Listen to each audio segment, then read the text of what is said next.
Buenas noches, México. Lo que les voy a contar esta noche no es fácil. Hace apenas 17 horas detuvimos a una mujer en Manzanillo con droga. Parecía una detención rutinaria de narcomenudeo, nada fuera de lo común. Hasta que revisamos su celular. Lo que había ahí dentro explica por qué en Manzanillo las familias buscan a sus hijos durante meses sin ninguna respuesta. Porque las cámaras municipales fallan casualmente justo cuando más se necesitan. Porque los guardias de seguridad contratados por el mismo ayuntamiento nunca ven absolutamente nada, aunque todo pase literalmente frente a sus narices. Pero quédate hasta el final porque voy a revelarte el descubrimiento que hizo renunciar a funcionarios municipales en menos de 48 horas. Un chat grupal donde coordinaban con guardias del ayuntamiento los horarios exactos para operar sin ser molestados. Y lo más escalofriante, encontramos un cuaderno de contabilidad donde cada página documenta una vida humana convertida en una simple línea de ingreso económico, con precios que van desde 8,000 hasta 15,000 pesos por trabajo completo. Esta mujer que detuvimos anoche no es una distribuidora común de cristal. Es la China, coordinadora operativa de una de las células más sanguinarias del cártel Jalisco Nueva Generación en todo Colima. Jefa del piso 16 de la colonia Crom. La mujer que coordinaba levantones, supervisaba torturas, dirigía ejecuciones y daba instrucciones precisas sobre cómo descuartizar cuerpos y hacerlos desaparecer. Y todo esto lo hacía con la protección activa de autoridades municipales que recibían pagos regulares para mirar hacia otro lado. Pero antes de entrar de lleno en los hallazgos demoledores que hicimos en su celular y en los cateos simultáneos que ejecutamos, necesitan entender el contexto completo. Necesitan saber cómo operaba esta célula, quién la protegía, y por qué Manzanillo se había convertido en un territorio donde desaparecer a alguien era tan simple como hacer un pedido de comida a domicilio. Eran las 22:45 del martes 11 de noviembre. Una noche aparentemente normal en Manzanillo. Patrullajes de rutina. Tráfico regular. Nada que indicara que estábamos a punto de capturar a uno de los objetivos prioritarios que llevábamos meses rastreando. Una motocicleta sin placas cruzó a toda velocidad por la delegación Santiago. 2 personas a bordo. Ninguna traía casco. Actitud nerviosa. Velocidad excesiva. Todos los indicadores de que algo no cuadraba. Un marino de la Secretaría de Marina giró su unidad para interceptarlos. En cuanto la motocicleta detectó la maniobra, aceleró brutalmente. Persecución de 3 minutos intensos por 4 calles de la colonia hasta que el conductor perdió el control en una curva cerrada. Derraparon violentamente. El hombre rodó por el pavimento, se levantó de inmediato a pesar del golpe y corrió hacia un callejón oscuro entre 2 casas. Desapareció en segundos entre las sombras. La mujer intentó levantarse pero tenía el tobillo lesionado por la caída. La aseguramos ahí mismo. Se identificó como Yajaira Berenice. Tenía una actitud completamente desafiante. Sin ningún rastro de miedo en sus ojos. Como si ya hubiera pasado por esto antes. Como si supiera exactamente qué decir y qué callar. En su mochila encontramos 36 envoltorios individuales de cristal, listos para distribución callejera. Una bolsa con 44 gramos adicionales de metanfetamina de alta pureza. 2 radios de comunicación configurados en frecuencias que definitivamente no son comerciales. Un celular completamente desbloqueado, sin ninguna seguridad. Y 3,200 pesos en efectivo perfectamente doblados. Detención estándar por narcomenudeo. La llevamos a las instalaciones. Comenzamos el proceso normal de documentación. No teníamos ni idea de que acabábamos de capturar a la China, coordinadora operativa de una de las células más brutales del CJNG en toda la región de Colima. Hasta que uno de nuestros analistas de inteligencia escuchó el alias en una llamada interceptada que llegó al celular mientras lo estábamos procesando. En ese momento, todo cambió radicalmente. La China llevaba 8 meses completos en nuestros reportes de inteligencia como objetivo de alta prioridad. Vinculada directamente a desapariciones forzadas, ejecuciones con extrema violencia y desmembramientos sistemáticos de víctimas. No era una simple distribuidora de drogas. Era una pieza clave de la estructura operativa del cártel en Manzanillo. Jefa del piso 16 de la Crom. Coordinaba personalmente los levantones de víctimas. Supervisaba directamente los trabajos de limpieza, como ellos llaman a las torturas, ejecuciones y descuartizamientos. 3 sicarios operaban bajo su mando directo, X8, X1 y X7. Reportaba directamente a Raptor, quien manejaba todas las finanzas de la célula, y a Chacalo, quien controlaba el territorio mediante violencia extrema y terror calculado. Una estructura piramidal perfectamente organizada con disciplina prácticamente militar. El celular que traía desbloqueado era literalmente una mina de oro de información criminal. No tenía ninguna aplicación de seguridad instalada. Ningún cifrado. Mensajes completamente accesibles. Como si jamás hubiera imaginado que la podrían detener. 6 semanas completas de órdenes criminales documentadas. Pagos registrados con fechas exactas. Ubicaciones geolocalizadas con precisión. Todo ahí, disponible, esperando ser analizado. Mensajería común de WhatsApp y Telegram. Lenguaje directo sin códigos complejos. Encerrar el paquete en el cuarto 3. Cortar y empacar antes del amanecer. Limpiar completamente el cuarto 2, no dejar rastros. Confirmar entrega al norte para mañana. Fotografías geolocalizadas de ubicaciones estratégicas. Listas completas con nombres y apellidos de víctimas potenciales. Capturas de pantalla de transferencias bancarias con montos exactos y fechas precisas. Pero lo más escalofriante de todo, lo que me heló la sangre cuando lo vi por primera vez, era una tabla de tarifas. Como si fueran refacciones de auto y no seres humanos. 8,000 pesos por trabajo simple. 15,000 pesos por operaciones complejas con desmembramiento completo y disposición final. El precio de un celular de gama media por arrancar una vida, descuartizarla metódicamente y hacerla desaparecer para siempre. Quédate porque te voy a mostrar exactamente cómo funcionaba este sistema de muerte con precio de lista, y cómo las autoridades municipales no solo lo permitían sino que cobraban por protegerlo. Bonos adicionales por mantener el silencio para quienes trasladaban cuerpos o limpiaban escenas del crimen. Un sistema de incentivos perfectamente diseñado para asegurar lealtad y discreción absoluta. Revisando los chats con más detalle, encontramos una conversación que me partió el alma. La china le informaba a Raptor que había completado exitosamente 2 trabajos en una sola noche. Solicitaba su pago correspondiente.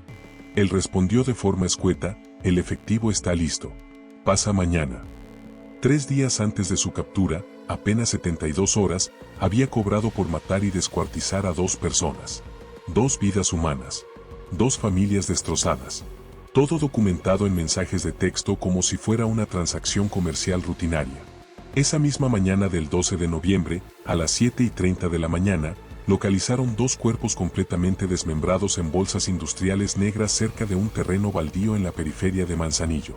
Tortura evidente antes de la muerte. Herramientas de corte pesado utilizadas para el desmembramiento. Bolsas selladas con cinta gruesa industrial. Nudos muy específicos que ya habíamos documentado en casos anteriores. Cruzamos inmediatamente la hora estimada de muerte que determinaron los forenses con los mensajes que la China había enviado durante la madrugada. Trabajo doble terminado y listo para mover. Las líneas de tiempo coincidían con precisión absoluta. Confirmación directa e irrefutable de que ella había coordinado personalmente esos 2 homicidios apenas horas antes de que la detuviéramos en esa motocicleta. 6 horas después de la detención de la China, con toda la evidencia digital preliminar ya revisada, ejecutamos el cateo del piso 16 de la CROM. El edificio donde ella operaba como coordinadora. El lugar que aparecía mencionado una y otra vez en los mensajes de su celular. Entrar ahí fue como entrar directamente a un matadero humano. Oficialmente, ese departamento llevaba desocupado desde hacía 8 meses. Supuestamente estaba en remodelación. Eso es lo que decían los registros municipales. En realidad, era un centro completamente activo de retención, tortura, ejecución y desmembramiento de víctimas. Había operado de forma ininterrumpida durante meses enteros bajo las narices de todos.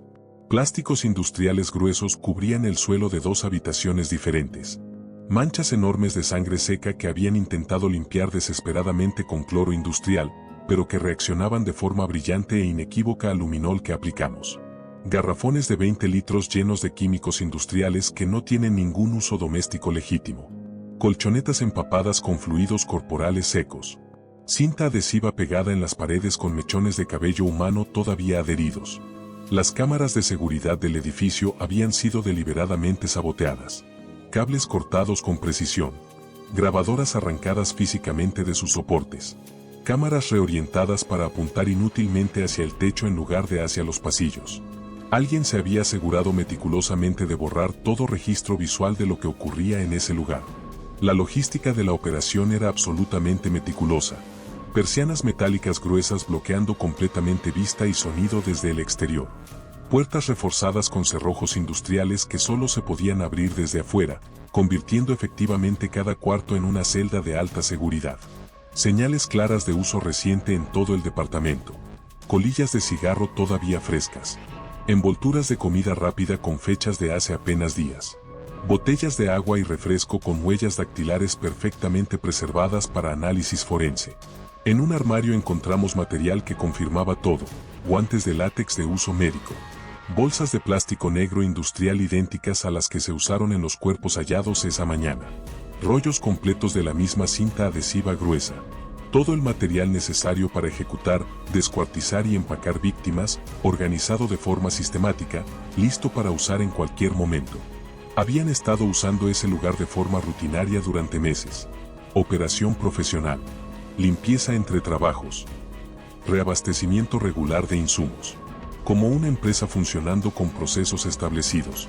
Inmediatamente comenzamos a cruzar la información del celular de la China con las carpetas de investigación de personas desaparecidas en Manzanillo durante los últimos 6 meses. 3 casos explotaron de inmediato con coincidencias absolutamente irrefutables. El primer caso, un estudiante universitario de 23 años que desapareció la noche del 14 de agosto después de salir de un bar conocido en el centro de Manzanillo. Su familia reportó la ausencia al día siguiente, angustiados porque él siempre avisaba dónde estaba. Las autoridades municipales no iniciaron ninguna búsqueda seria hasta 72 horas después. Su argumento oficial fue que probablemente se había ido de fiesta con amigos y ya regresaría. 2 semanas después hallaron sus restos completamente descuartizados en bolsas negras cerca de una barranca. Nudos y tipo de plástico idénticos a los del cateo. En el celular de la China encontramos una conversación exactamente de esa fecha. Ella mencionaba que el paquete universitario había sido encerrado en el cuarto 2 y que el trabajo estaría terminado antes del amanecer del 15. Fecha exacta. Hora exacta. Descripción exacta. Su familia había tenido razón desde el primer momento, pero nadie les hizo caso hasta que fue demasiado tarde para salvarlo. Segundo caso. Un repartidor de 31 años que fue visto por última vez haciendo una entrega en la Chrome el 27 de septiembre. Su motocicleta apareció abandonada 3 días después en un callejón. Su torso sin cabeza ni extremidades flotando en el muelle a mediados de octubre. La autopsia determinó desmembramiento con herramienta motorizada y retención con tortura durante horas antes de morir. Pero espera a que te cuente el tercer caso, el más brutal de todos. Un cuerpo colgado en un puente con cada extremidad encontrada en 5 puntos distintos de la ciudad como advertencia territorial, y la China no solo lo coordinó sino que documentó fotográficamente cada paso del proceso para reportar el cumplimiento exitoso a sus jefes. En el celular de la China, el caso del repartidor estaba perfectamente documentado.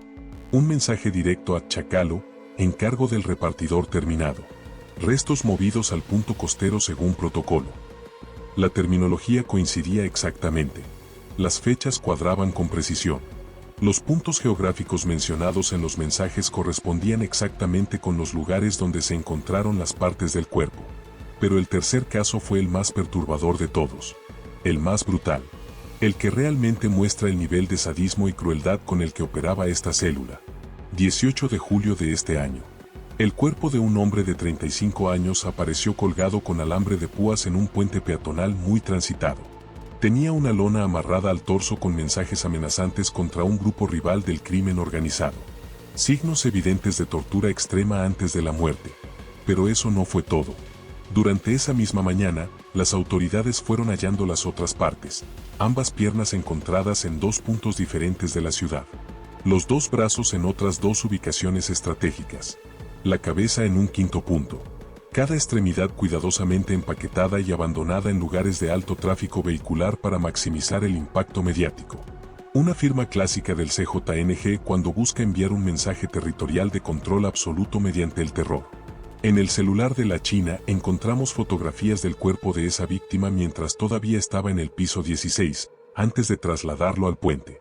Instrucciones escritas con lujo de detalles sobre dónde colocar exactamente cada parte del cuerpo descuartizado para maximizar impacto mediático e intimidación territorial.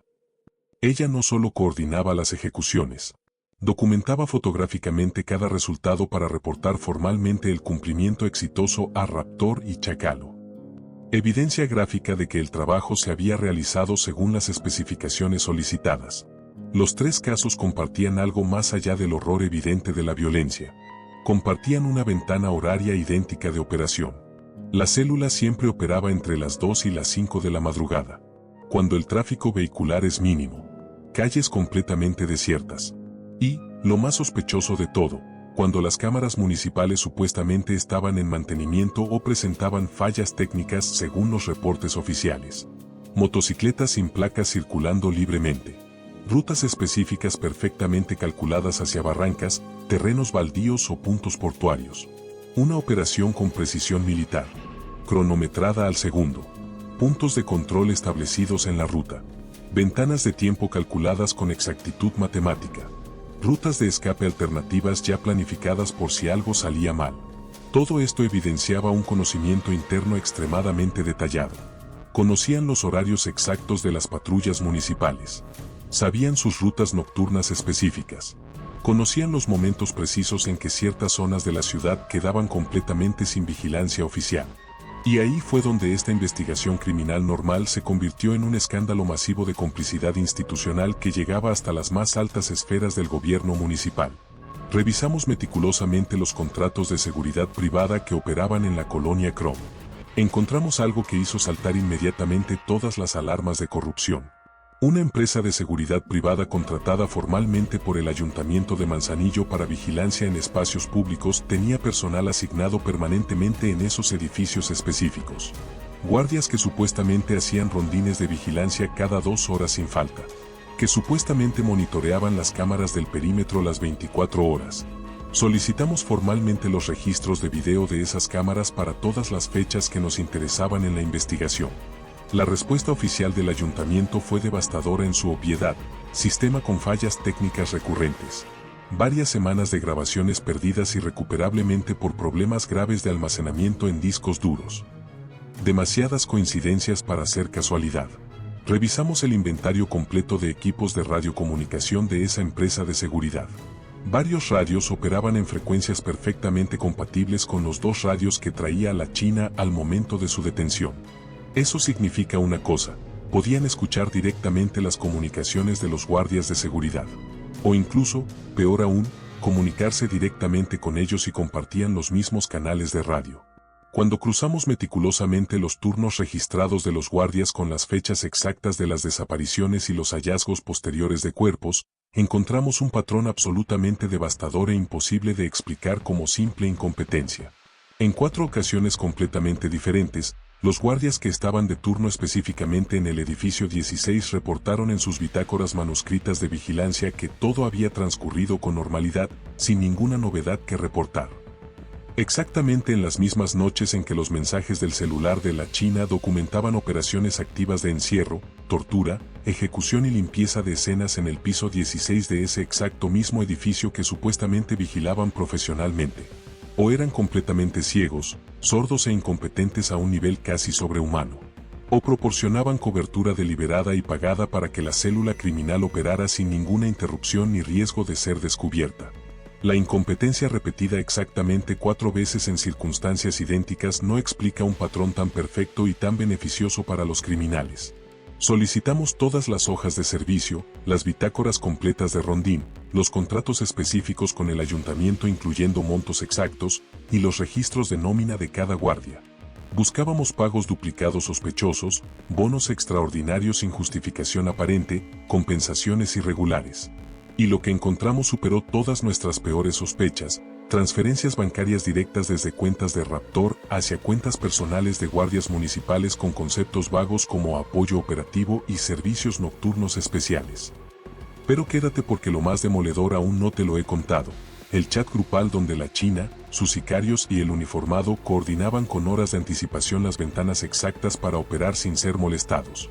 Mientras el análisis de contratos y nóminas avanzaba, el equipo forense digital seguía extrayendo información del celular de la China. Y entonces encontramos la evidencia más demoledora de complicidad institucional que he visto en toda mi carrera. Transferencias bancarias recurrentes y sistemáticas desde cuentas bancarias asociadas directamente a Raptor hacia cuentas personales que pertenecían a empleados activos de esa empresa de seguridad privada contratada por el municipio. Los conceptos de las transferencias eran deliberadamente vagos para no levantar banderas rojas automáticas en los sistemas de detección bancaria, apoyo operativo extraordinario, compensación por guardias adicionales, bono por servicios especiales nocturnos. Montos individuales siempre entre 2,000 y 5,000 pesos para evitar alertas automáticas del sistema financiero. Pero la frecuencia era absolutamente reveladora, cada 10 o 15 días como reloj suizo. Siempre pocos días después de operaciones criminales documentadas en los chats de la célula. No era pago único por un favor aislado. Era nómina paralela. Estructura de corrupción sistemática y permanente. Pero la evidencia más demoledora de todas estaba guardada en un chat grupal del teléfono de la China. Participaban ella como administradora del grupo, su operador de confianza X8, y un tercer contacto guardado simplemente como el uniformado. En ese grupo coordinaban con lujo absoluto de detalle los horarios exactos en que el piso 16 estaría completamente libre de rondines de vigilancia. Confirmaban ventanas horarias completamente seguras para mover material, término que usaban indistintamente para droga o para cuerpos humanos. Un mensaje específico que encontramos me paralizó cuando lo leí. El uniformado le avisaba a la China con varias horas de anticipación que esa noche específica las cámaras del sector 3 estarían fuera de servicio por mantenimiento programado. Textualmente, vía completamente libre para operar hasta las 5 de la mañana sin problemas. Apenas 2 horas después de recibir esa confirmación de seguridad, los registros del celular mostraban que la China reportaba exitosamente a Raptor. Trabajo doble terminado en cuarto 2. Todo limpio. La coordinación entre el aviso del guardia cómplice y la ejecución inmediata de la operación criminal era tan directa, tan obvia, tan descarada, que resultaba absolutamente imposible negarla o intentar explicarla de cualquier otra forma que no fuera complicidad consciente, deliberada y pagada. Pero la protección no venía solamente de guardias privados corruptos. Había otro nivel completamente diferente de cobertura que involucraba directamente infraestructura tecnológica municipal oficial. Solicitamos formalmente todas las grabaciones de las cámaras de videovigilancia del ayuntamiento instaladas en el área circundante a los edificios de la CROM. Cuando los técnicos municipales nos entregaron los archivos, algo no cuadraba en absoluto. Varias grabaciones habían sido editadas digitalmente.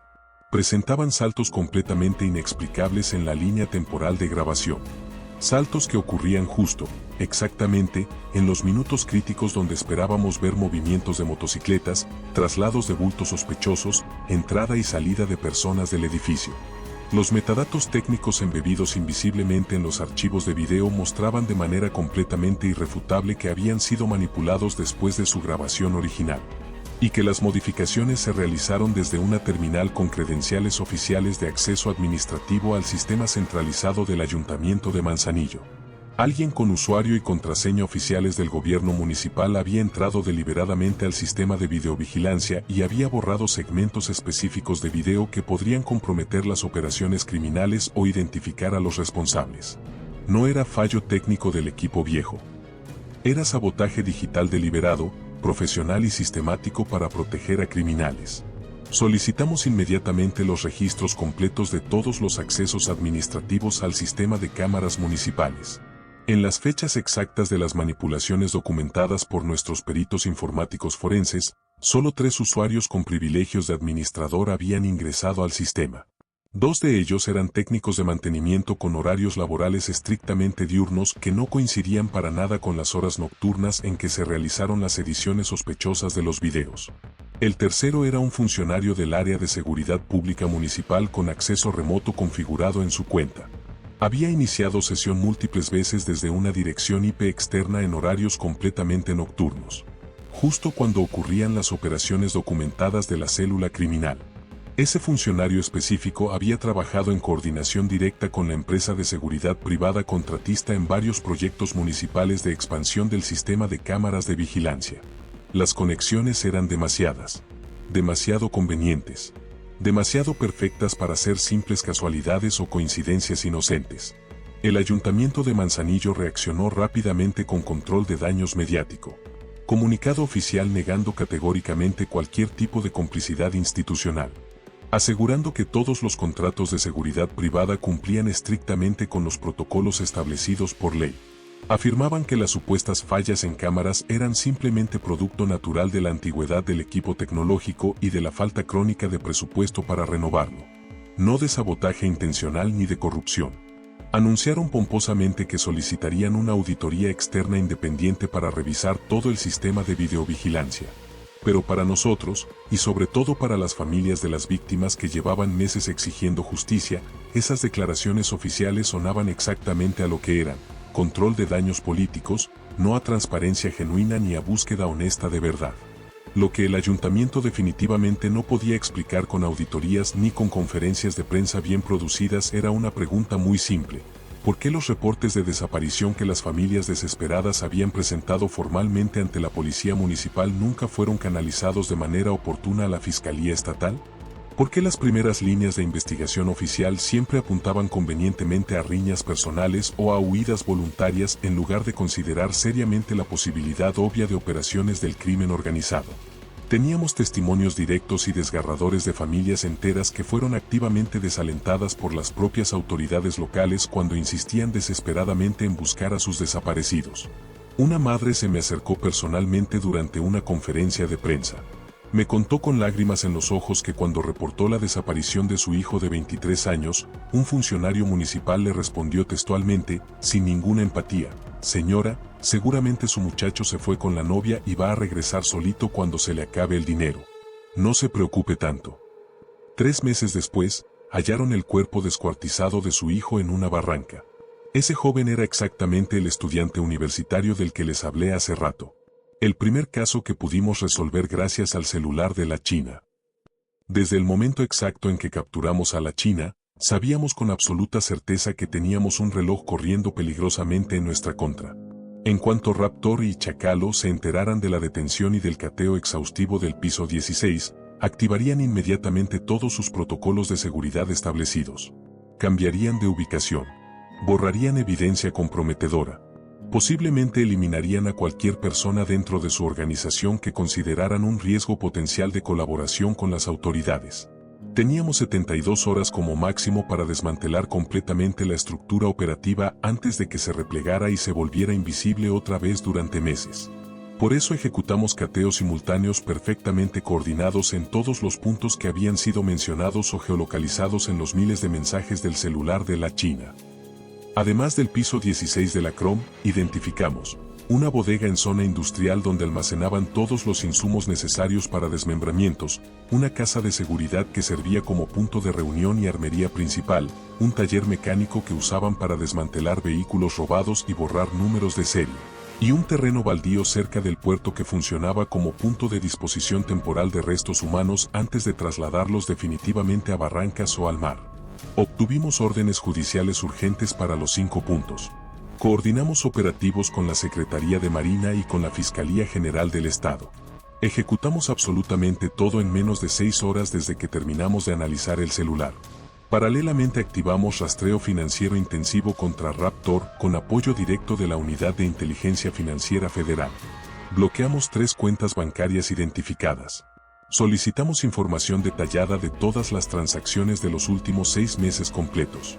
Rastreamos las direcciones IP desde donde se habían realizado consultas de saldo y transferencias electrónicas para intentar ubicar desde donde operaba físicamente. Giramos órdenes de aprehensión formales en su contra por delincuencia organizada, lavado de dinero y homicidio calificado con agravantes.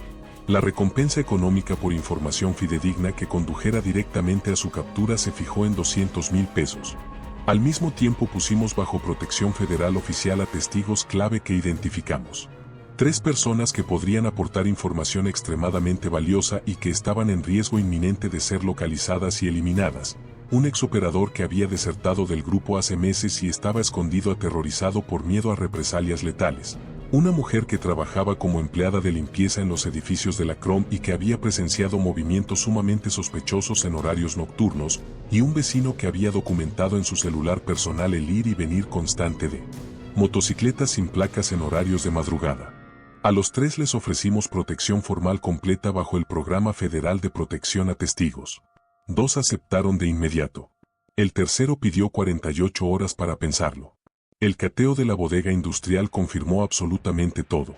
Estantes completos llenos de bolsas de plástico negro grueso del mismo tipo exacto hallado en todos los cuerpos recuperados. Rollos enormes de cinta adhesiva industrial. Guantes desechables de látex de distintos tamaños todavía en cajas sin abrir. Y varios bidones de 20 litros con químicos muy específicos utilizados exclusivamente para acelerar los procesos de descomposición de tejidos orgánicos humanos. No tienen ningún otro uso legítimo posible.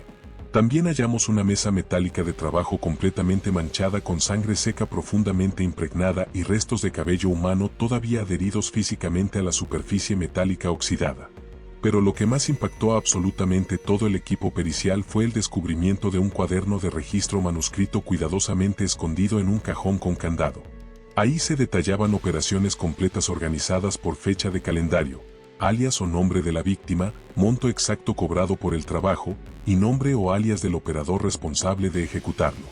Era literalmente un libro de contabilidad del horror absoluto. Cada página documentaba una vida humana arrebatada y convertida en una simple línea de ingreso económico con márgenes de ganancia calculados.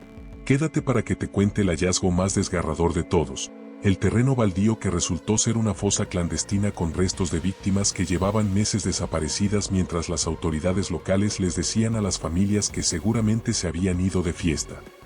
En la casa de seguridad encontramos un arsenal completo y profesional, 2 fusiles de asalto AK-47, 3 pistolas calibre 9 milímetros, múltiples cargadores de alta capacidad y más de 500 cartuchos útiles de distintos calibres perfectamente organizados.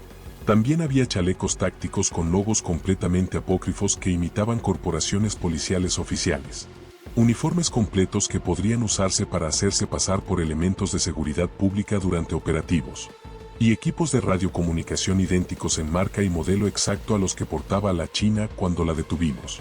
Uno de los cuartos estaba específicamente acondicionado como centro de monitoreo con múltiples pantallas conectadas a cámaras que vigilaban en tiempo real los accesos principales a los edificios de la CROM y otros puntos estratégicos de distribución de droga. Esas cámaras no formaban parte del sistema municipal oficial. Eran una red paralela completamente clandestina que la célula había instalado secretamente para controlar sus propios movimientos y para anticipar la llegada de autoridades con tiempo suficiente para evacuar. En el taller mecánico aseguramos 3 vehículos con reporte activo de robo. 2 de ellos con placas de circulación completamente alteradas y números de serie meticulosamente limados con herramienta de precisión profesional. Dentro de uno de los autos encontramos restos evidentes e inequívocos de sangre humana en el asiento trasero y en la cajuela. Fuertemente sugerente de que había sido utilizado para trasladar víctimas vivas o cuerpos ya ejecutados. Los peritos criminalistas levantaron muestras biológicas completas para cotejarlas mediante análisis de ADN con los perfiles genéticos de personas oficialmente desaparecidas en toda la región de Colima. Pero el terreno baldío cerca del puerto fue, sin duda alguna, el hallazgo más desgarrador y perturbador de absolutamente todos. A simple vista parecía un lote municipal completamente abandonado, cubierto de maleza alta sin mantenimiento durante años. Nada que llamara la atención de nadie. Pero cuando el binomio canino especializado en detección de restos humanos comenzó el rastreo sistemático del terreno, los perros marcaron inmediatamente múltiples zonas distintas con reacción positiva inequívoca a presencia de restos humanos en descomposición avanzada. Delimitamos inmediatamente todo el área como escena del crimen. Cordonamos un perímetro amplio de seguridad. Y comenzamos excavaciones extremadamente cuidadosas supervisadas por personal forense especializado del más alto nivel. En las primeras 2 horas de trabajo ya habíamos recuperado fragmentos óseos humanos de distintos tamaños. Prendas de vestir parcialmente quemadas con intento evidente de destrucción de evidencia. Y más bolsas de plástico negro conteniendo restos humanos en avanzado estado de descomposición. El terreno había sido utilizado sistemáticamente como fosa clandestina durante meses. Posiblemente durante años enteros. Cada hallazgo representaba a una familia que llevaba meses enteros buscando desesperadamente a un ser querido sin obtener ninguna respuesta satisfactoria de las autoridades locales que supuestamente debían protegerlos. La presión mediática comenzó a crecer exponencialmente con cada hora que pasaba. Medios locales y nacionales empezaron a reportar masivamente la captura de la China y los hallazgos escalofriantes en múltiples puntos de Manzanillo. Las redes sociales se llenaron literalmente de testimonios absolutamente desgarradores. personas denunciando públicamente desapariciones de familiares en Manzanillo durante el último año. Y muchísimas de esas denuncias coincidían en señalar exactamente lo mismo, que las autoridades municipales habían sido deliberadamente omisas o directamente habían obstaculizado activamente las investigaciones desde el principio. Familias enteras se presentaron físicamente en las oficinas de la Fiscalía General del Estado para exigir con toda la razón del mundo que se cruzaran inmediatamente los perfiles genéticos de ADN de sus desaparecidos con los restos humanos hallados en el terreno baldío y en las múltiples bolsas recuperadas en distintos puntos de la ciudad. La indignación social era absolutamente palpable en las calles, y completamente justificada. Esas familias llevaban meses gritando desesperadamente que algo terrible estaba ocurriendo en Manzanillo. Y absolutamente nadie en las autoridades locales les había hecho caso. Los cateos y el análisis forense exhaustivo confirmaron algo que ya sospechábamos desde hace tiempo, pero que aún así resulta profundamente indignante cada vez que lo vemos documentado. Esto no eran 3 o 4 delincuentes improvisados operando en las sombras de manera amateur. Esto era una estructura criminal perfectamente organizada con logística meticulosamente planificada, con proveedores establecidos de insumos específicos, con nómina regular para operadores, con contabilidad detallada de ingresos y egresos, y lo más grave de absolutamente todo, con protección institucional activa que les permitía operar con impunidad prácticamente absoluta. Cuando una operación criminal de este tipo y de esta magnitud funciona abiertamente durante meses enteros sin ser detectada ni desmantelada a pesar de las múltiples denuncias ciudadanas presentadas formalmente, cuando las cámaras de vigilancia pública se apagan misteriosamente justo en los momentos críticos, cuando los reportes oficiales de desaparición se archivan sistemáticamente sin ningún seguimiento investigativo serio, no estamos hablando de simple mala suerte ni de falta de recursos presupuestales. Estamos hablando directamente de complicidad institucional deliberada y pagada. Y eso es precisamente lo que más me preocupa profundamente de este caso en particular. No es solamente la China con su celular lleno de evidencia incriminatoria. No es solamente Raptor manejando las finanzas sucias o Chacalo controlando el territorio con violencia extrema. Es todo el sistema corrupto que permitió conscientemente que operaran con impunidad total durante meses enteros. Es el funcionario municipal que entró al sistema de videovigilancia y borró deliberadamente videos comprometedores. Es el guardia de seguridad privada que avisaba puntualmente cuando las patrullas municipales no pasarían por ciertas zonas. Es el empleado de gobierno que desalentó activamente las denuncias de familias desesperadas diciéndoles que sus hijos seguramente se habían ido de fiesta. Cada uno de ellos es una pieza funcional y necesaria en una maquinaria criminal que convirtió Manzanillo en un territorio donde desaparecer a alguien era tan simple y rutinario como pagar una tarifa establecida y esperar 72 horas para que todo rastro se borrara sistemáticamente. Ahora tenemos exactamente 72 horas para romper completamente esa maquinaria criminal antes de que se reconfigure y vuelva a operar bajo otras identidades y en otras ubicaciones. Las órdenes de aprehensión contra Raptor y Chacalo ya están formalmente giradas y activas en todo el país. Los cateos simultáneos dieron resultados contundentes que superaron nuestras expectativas. Los testigos protegidos están colaborando activamente aportando información extremadamente valiosa. Pero la pregunta que sigue completamente abierta y que nos quita el sueño cada noche es, ¿cuántos funcionarios más están involucrados profundamente en esta red de corrupción? ¿Cuántos empleados municipales más recibieron pagos ilegales regulares? ¿Cuántos guardias de seguridad más hicieron deliberadamente la vista gorda? ¿Cuántos expedientes de desaparición más fueron archivados de manera completamente deliberada para proteger a la organización criminal? Si ustedes tienen cualquier información sobre los paraderos actuales de Giancarlo, alias Raptor, o de Francisco, alias Chacalo, les pido de la manera más enfática que la reporten de manera completamente anónima a través de los canales oficiales. Si conocen personalmente a alguien que desapareció en Manzanillo durante el último año y no han recibido respuestas satisfactorias de las autoridades locales, acérquense directamente a las oficinas de la Fiscalía General del Estado de Colima para que puedan cotejar perfiles genéticos de ADN con los restos humanos que hemos recuperado. Y si saben de algún funcionario público que haya obstruido investigaciones, manipulado evidencia digital o desalentado activamente denuncias de familias, denúncienlo formalmente sin miedo. Este caso no termina simplemente con una captura mediática espectacular para las noticias de la noche. Termina únicamente cuando desmantelamos toda la red completa de complicidad institucional que hizo posible que esto ocurriera durante meses bajo las narices de todos. La China está detenida y enfrentará absolutamente todo el peso de la ley y la justicia mexicana. Su celular abrió la caja negra que todos en el gobierno municipal querían mantener cerrada y enterrada para siempre. Ahora nos toca a nosotros perseguir cada hilo de esta madeja hasta el final, sin importar absolutamente a dónde nos lleven esos hilos ni quien caiga en el proceso de investigación. Porque si algo nos enseñó este operativo con claridad absoluta es que el crimen organizado nunca, jamás, sobrevive completamente solo. Sobrevive porque alguien desde adentro del sistema institucional le abre la puerta cuando debe estar cerrada. Porque alguien le apaga estratégicamente las cámaras cuando deben estar grabando.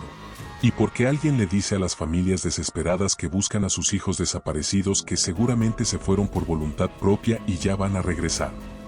¿Cuántos funcionarios más tienen sangre directa en las manos mientras cobran puntualmente su quincena del erario público? Buenas noches, México. La presión mediática comenzó a crecer exponencialmente con cada hora que pasaba. Medios locales y nacionales empezaron a reportar masivamente la captura de la China y los hallazgos escalofriantes en múltiples puntos de Manzanillo. Las redes sociales se llenaron literalmente de testimonios absolutamente desgarradores. Personas denunciando públicamente desapariciones de familiares en Manzanillo durante el último año.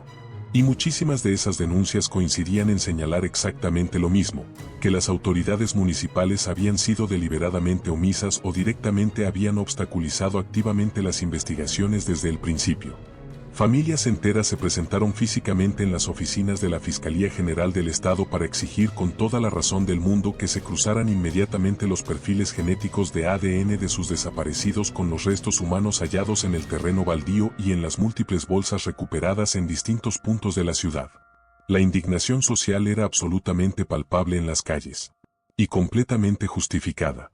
Esas familias llevaban meses gritando desesperadamente que algo terrible estaba ocurriendo en Manzanillo. Y absolutamente nadie en las autoridades locales les había hecho caso. Los cateos y el análisis forense exhaustivo confirmaron algo que ya sospechábamos desde hace tiempo, pero que aún así resulta profundamente indignante cada vez que lo vemos documentado. Esto no eran 3 o 4 delincuentes improvisados operando en las sombras de manera amateur. Esto era una estructura criminal perfectamente organizada con logística meticulosamente planificada, con proveedores establecidos de insumos específicos, con nómina regular para operadores, con contabilidad detallada de ingresos y egresos, y lo más grave de absolutamente todo, con protección institucional activa que les permitía operar con impunidad prácticamente absoluta. Cuando una operación criminal de este tipo y de esta magnitud funciona abiertamente durante meses enteros sin ser detectada ni desmantelada a pesar de las múltiples denuncias ciudadanas presentadas formalmente, cuando las cámaras de vigilancia pública se apagan misteriosamente justo en los momentos críticos, cuando los reportes oficiales de desaparición se archivan sistemáticamente sin ningún seguimiento investigativo serio, no estamos hablando de simple mala suerte ni de falta de recursos presupuestales.